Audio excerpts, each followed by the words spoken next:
अहो ती मूळची कर्णकुमारी, तिचा बाप तो ब्रह्मचारी. हा तो जन्मला तिचे उदरी कान्होबा.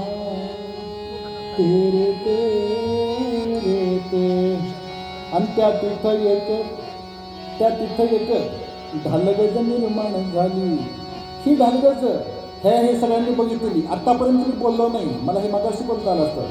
त्या सगळ्यांनी बघितली. कोण बघितली? जेव्हा नव्हते कोठेच काही, अहो चंद्र सूर्य तारा नाही, अवघेच शून्य होते पाही कान्होबा. तेरे तेरे ते त्या तिथं एक मला बुरबुंडावा लागला का माझा त्या तिथं एक ढालगज निर्माण झाली. नाही नको वाजायला नको.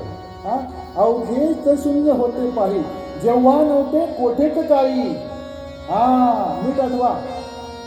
मगाशीपासून मी सांगतोय, नाथ महाराज बोलतायत, जेव्हा नव्हते कोठेच काही, चंद्र सूर्य तारा नाही, अवघेच शून्य होते पाही कान्होबा. तेरे तेरे ते. अहो तिने पहा एवढी ख्याती केली.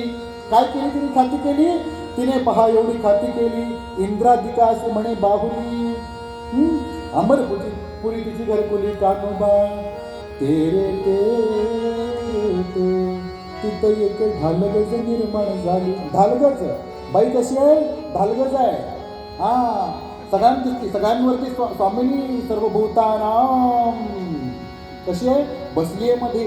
सखी बाजूला भुंगे भृंगावर सगळेजण सेवा करतायत आणि तिघजण बघतायत. तिथं एक ढालगज निर्माण झाली. तिथं एक ढालगज निर्माण झाली. बरोबर आहे की नाही? अहो तिने बापाची नवरा केला लक्ष्मी रूपाने. आता ती वरदान देणार आहे की लक्ष्मी रूपाने मी प्रकट होईल तेव्हा तुझी पत्नी होईल. तिने बापाची नवरा केला.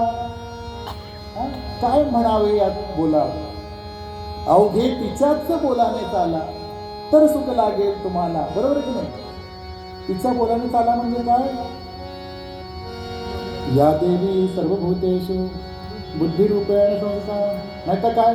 या देवी सर्वभूतेषु भ्रांतिरूपेण संस्था. मी तेवढा शहाणा बाकीच काय मूर्ख. अहंकारात मोह, मोहान मरणमेव च. देवी भागवत बोलतो, मायेचं सर्वात मोठं अस्त्र आहे अहंकार. तुम्ही जर तिचं नाही ऐकलं तर गेलं कामात सगळं.